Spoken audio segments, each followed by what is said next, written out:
Some people have been bullied. Some people are just stressed out. Some people are insecure. Some people are fat and overweight. I call myself fat because I was fat. And people don't want to do that. They want to say, oh, don't call yourself fat. Don't call yourself dumb. If you're not real and raw with who the f you are, nothing's going to change.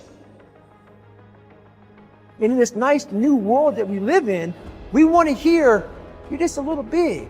No, man, you might be fat. We surround ourselves around people that make us feel great. They tell us what we want to hear.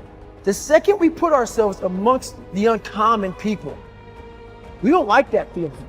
That challenging feeling of that person who's waking up at 3:30 in the morning and say, hey, put your shit on, we're going for a run. We like that person who says, hey, you know what, man, I don't feel good today, man. And they say, oh, it's okay, brother. We don't want that motherfuckers like this. Hey, man, no, bro, get your shit on, man. Stop being a punk.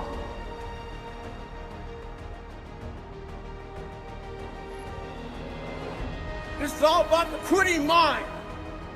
So what's the quitting mind? So let's say it's day one of a job interview. We all know what it feels like. You have your clothes laid out.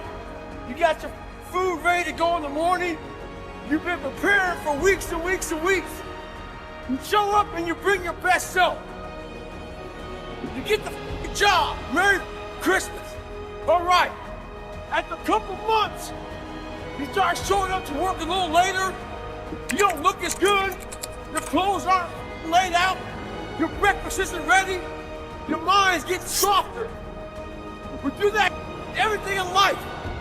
When New Year's coming up, guess what? Don't have a fucking quitting mind. Repetition every day. Stay hard.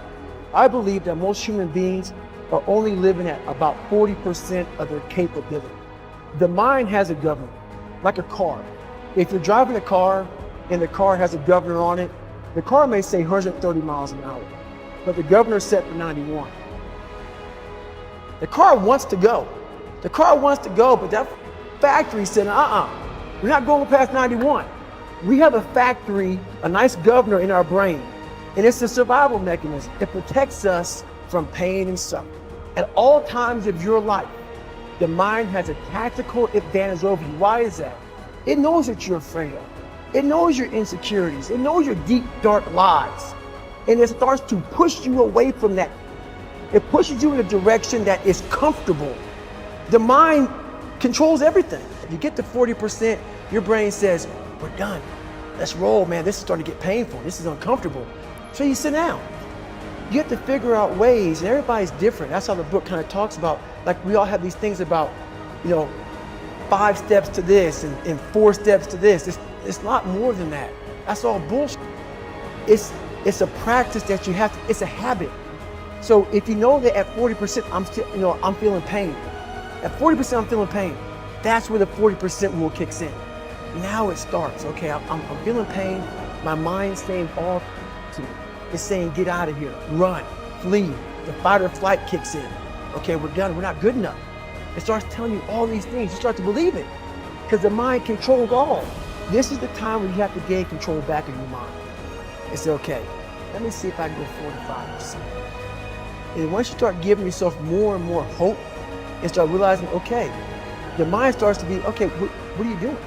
We're supposed to be going right and you're going left. You start then controlling your mind. Start finding more in yourself, and then it goes from 40% to a lot further than that. But that's the start of it though. Get to the spot where your mind is saying stop.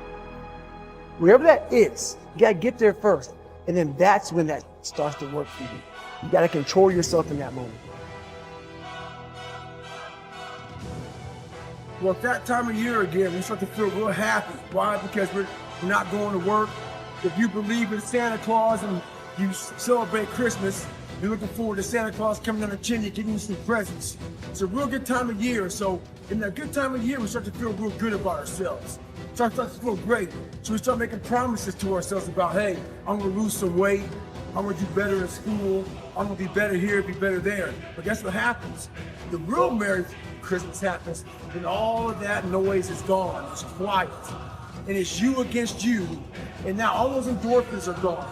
And I promise you, man, by getting up early and getting after it to go lose weight, study harder, guess what?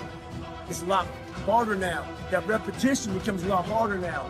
So a lot of us can't do things on our own. So find somebody in your life. So when you throw that towel in, they throw that motherfucker back at you and say you're not done yet. How are you gonna feel, man, when you accomplish this goal, coming from that? Coming from the fucking hell you came from. A lot of people start from a good starting point. They have a good foundation. What if you can surpass all of these levels? What if everybody who was way up here started up here, and you started with no legs. You had to grow legs to even start walking, and then crawling, and then running, and then you start passing people with all this given to them.